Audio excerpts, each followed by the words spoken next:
Hello everyone. Today I will show you the full guide on how to transfer Bitcoin from Kraken to your wallet in 2025. Let's go through. Make sure to watch till the end to avoid missing any steps. First of all, sign into your Kraken account and click the withdraw button on the home page. Then ensure you are on the withdraw tab on the new page. Next, select the cryptocurrency you want to withdraw. If it's not already selected, open the drop-down and choose the one you need. After that, choose a previously added withdrawal address. If you don't have one yet, click Add New Withdrawal Address, and follow the steps to confirm it.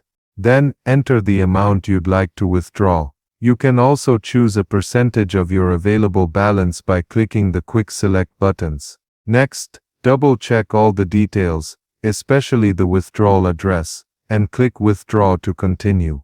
If you're prompted to enter a code, that means two-factor authenticator for funding is enabled. Open your authenticator app and enter the code to authorize the action. Finally, if your withdrawal is successful, you'll see a confirmation in the Recent Transactions section and also in the Transactions tab. Keep in mind, you won't get an email confirmation, so always track the status directly in your Kraken account.